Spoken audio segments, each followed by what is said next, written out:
ফ্যাসিস্টদের লোকেরা যদি কেউ মাপ চেয়ে নির্বাচনে অংশ নিতে চায় তাহলে তারা অংশ নিতে পারবে। এটা কি আপনারা মেনে নেবেন? ওরা এটা মানবে? এর থেকে এটাই প্রমাণিত হয়েছে যে তারা এখন তাদের নিজেদের স্বার্থে ওই ফ্যাসিস্টদেরকে তারা জায়গা দিতে চায়। আমি কথাটা এই জন্যই তুললাম, যেটা অনেককেই দেখলাম, আমি আপনার ঠিক খেয়াল করেননি, এই কথাটা কালকে স্থানীয় সরকার উপদেষ্টা বলেছেন, which is dangerous। তার মানে কি আমরা এটা মনে করব যে তারা সরকারের থেকে তাদের দল গোছানোর জন্য তারা বিভিন্ন রকম কৌশল নিচ্ছেন? সেই কৌশল নিলে তো আমরা তা হতে দেব না, এই দেশের মানুষ তা হতে দেবে না। আমরা সেই খুব পরিষ্কার করে বলছি, অবশ্যই নতুন যে কোনো রাজনৈতিক দলকে আমরা স্বাগত জানাবো।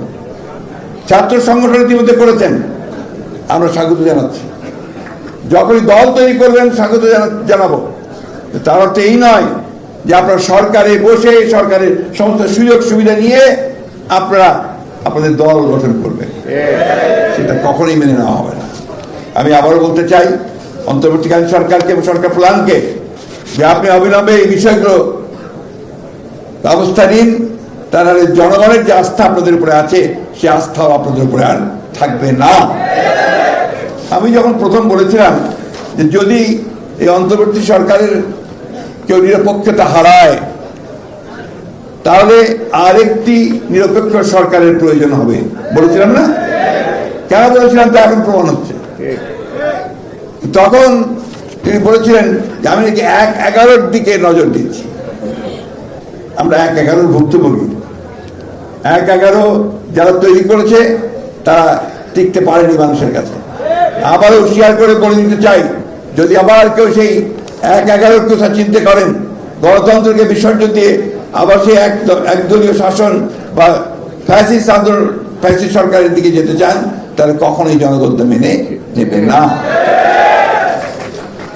আমি ছাত্রদের উদ্দেশ্যে একটা কথা বলতে চাই, আমাদের ছাত্রদল ছেলেদের একটা কথা আমাদের সবসময় মনে রাখতে হবে যে জ্ঞানের কোনো বিকল্প নেই। জ্ঞান চর্চাটাই হচ্ছে আমাদের মূল লক্ষ্য হতে হবে। তখনই আমরা অত্যন্ত ভালো দল গঠন করতে পারবো যখন আমরা জ্ঞান অর্জন করতে পারবো। আমরা গোটা পৃথিবীর ছাত্র রাজনীতির ইতিহাস জানতে পারবো, যখন পৃথিবীর রাজনীতির ইতিহাস জানতে পারবো, যখন আমরা বিভিন্ন পরীক্ষায় উত্তীর্ণ হয়ে কোয়ালিফাই করে আমরা রাষ্ট্র পরিচালনার দায়িত্ব নিতে পারবো।